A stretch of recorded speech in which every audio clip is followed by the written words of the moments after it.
नमस्कार, जय हिंद, वंदे मातरम, भारत माता की जय। आज का दिन काफ़ी ऐतिहासिक। आप लोगों ने देखा कि मिलिट्री सर्विस पे का केस जो हाईकोर्ट दिल्ली में था, आज तक उस पर ज़बरदस्त बहस के बाद सरकारी पक्ष के वकील भागते आए थे और हमेशा किसी न किसी बहाने समय मांग लिया करते थे।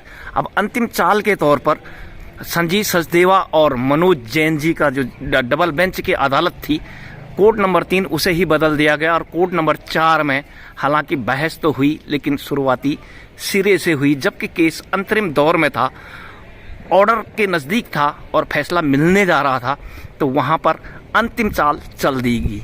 सरकार, राजनीतिक दल रात को भी अदालतें लगाते हैं, कोर्ट खुलता है और मनमाफिक फैसले होते हैं। कई बार आपने इन चीज़ों को देखा भी है, जब किसी की सरकार बन रही होती या गिर रही होती या समर्थन मिल रहा होता या नहीं मिल रहा होता है, तो समझिए कि जिसकी लाठी उसकी भैंस जरूर है।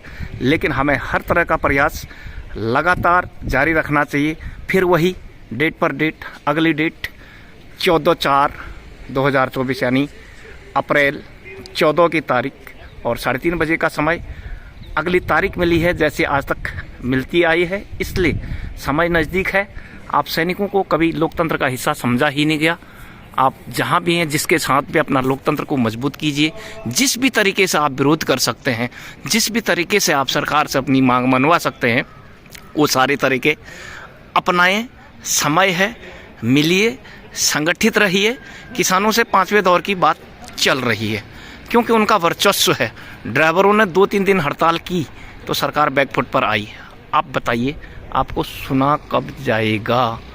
क्या इस देश में निर्णय, फैसले, रसूख, पद, कद, राजनीतिक पहुंच के आधार पर दिया जाता है या सामान्य व्यक्ति को भी न्याय मिलता है? ये प्रश्न बना रहेगा। आप कमेंट कर सकते हैं, लेकिन अपने वर्चस्व की मजबूती के लिए हम सबको आगे आना पड़ेगा। इतिहास में भी आप भगवान विष्णु के दशावतार में देखते हैं कि जब गरीबों को, ब्राह्मणों को बहुत ही लाचार समझा गया और उन पर अत्याचार हुए, तो परशुराम जी का उदय होता है और वो सारे संसार को दिखाते हैं और सबको हरा देते हैं।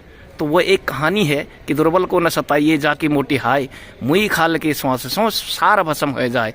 इसलिए जितना दुर्बल आपको समझा गया है, तो आप अपने को सबल भी बना सकते हैं। ये एक शिक्षा है कि किस प्रकार परशुराम ने परशुधारण पिनाक धनुष के बल पर सारे संसार से क्षत्रियों को हरा दिया था। एक कहानी के तौर पर हम लेते हैं, लेकिन कॉन्सेप्ट के तौर पर कभी नहीं लेते हैं। जब आपको इतना कमज़ोर समझा जा रहा है, तो आपको भी लोकतंत्र नामी अस्त्र को धारण करना पड़ेगा। चाहे आप चुनाव लड़ें, नोटा करें, बहिष्कार करें, लेकिन किसी का साथ न दें, क्योंकि आपका साथ पक्ष विपक्ष मीडिया किसी ने भी नहीं दिया। तो बने रहें विजय के पथ के साथ और धर्म युद्ध में अपने अंतिम प्रयासों तक लड़ते रहें। नमस्कार, जय हिंद, वंदे मातरम, भारत माता की जय।